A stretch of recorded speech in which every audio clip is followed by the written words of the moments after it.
They say it's harder to learn a language when you're older.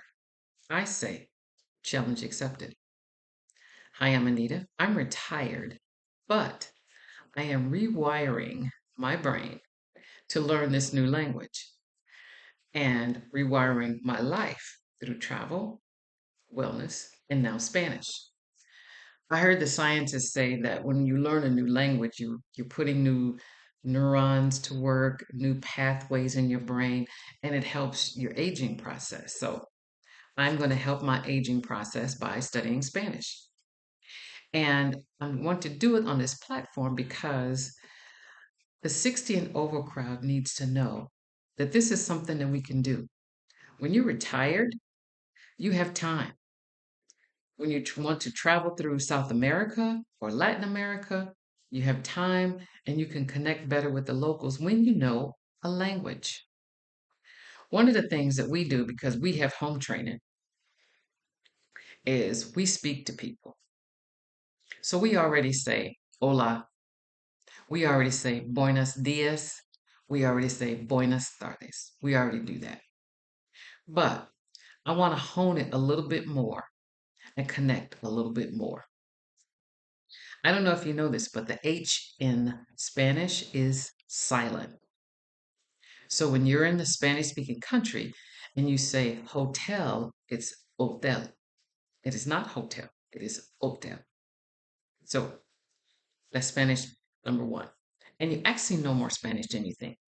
So we're going to have this at the end of this lesson. We're going to actually go through the steps of ordering coffee because that's something that we all love to do when we get to a Spanish speaking country because the coffee's good. So there are five vowel sounds in Spanish.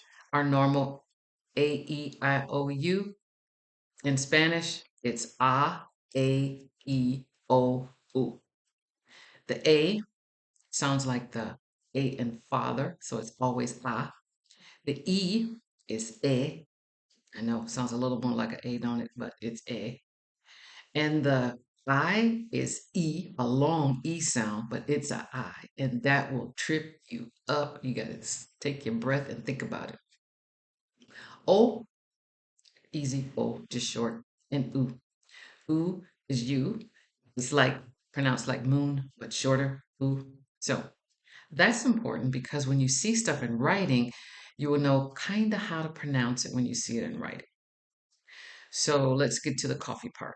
So when you walk into an establishment, you always greet, they're going to greet you. You always greet them, hola, buenos dias, buenas tardes, depending on the time of the day. And you walk in and they're going to direct you to a table.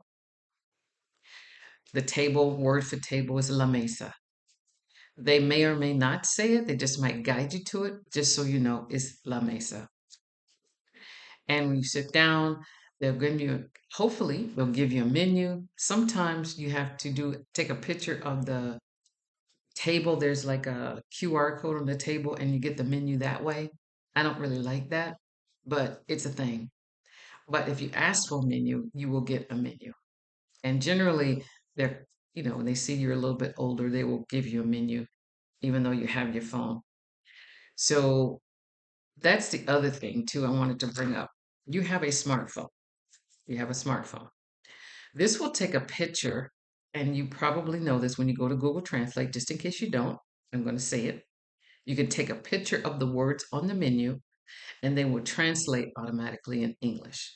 So there's a lot of different methods that you can use in order to translate what you need. But I want you to be able to say, and I want to be able to say, café, por favor. And asking for a cafe. And I always ask the question because I'm lactose intolerant.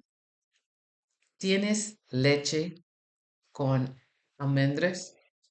So I need almond milk or soya, leche soya. ¿Tienes? And they will tell me if they have it or not. And tienes is do you have? It's my way of asking, do you have milk with almond or almond milk? We say almond milk, they say milk with almond. So that's the other thing. When you use Duolingo, and Duolingo's got a really bad rap. but there's a way to use Duolingo properly. I use it to supplement some of the things to remind me of the basics of sentence structure. And I know a few words, and sometimes it helps to put the words together simply. So it is not going to help you talk to the locals. That's something that there's not an app that's going to help you do that. I'm just here to tell you. There's a couple things that advantages that you have. You know words. You also know how to use this. And you can do it one or two ways. My preference is before you get to the cafe that you actually talk to your translator. You can either write it down or you can repeat it back so you can feel comfortable saying it to the person. Half the battle is saying it to the person, talking using your voice. So I will ask, ¿Tienes leche almendras? Every time because I cannot have cow's milk. And I'm okay with saying sí or café con azúcar, that's with sugar. Azúcar is the way you say sugar. And you can just get cafe negro with sugar. You don't have to have cream of any kind, but you can ask for those things.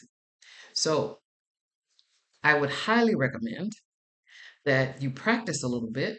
And it could be with whatever app that you want to practice with. Try Duolingo.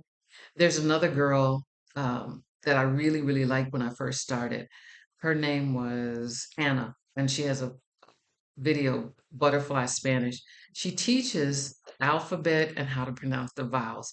I would start there. That's a little painful sometimes, but I think it will help with pronunciation.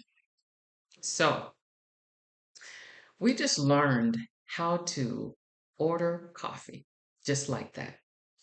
So all you have to do is go into a restaurant and ask for café con leche. ¿Tienes? They have. Of course they have it. So you can say café con leche, café con azúcar, and you will be served cafe. Tomorrow's lesson or the next lesson, we can talk about other things that you can say when you're in a restaurant trying to order more than just coffee. So if this is something that you want to do with me, subscribe and we'll be on more Rewired adventures. And let's learn Spanish together. See you in the next video.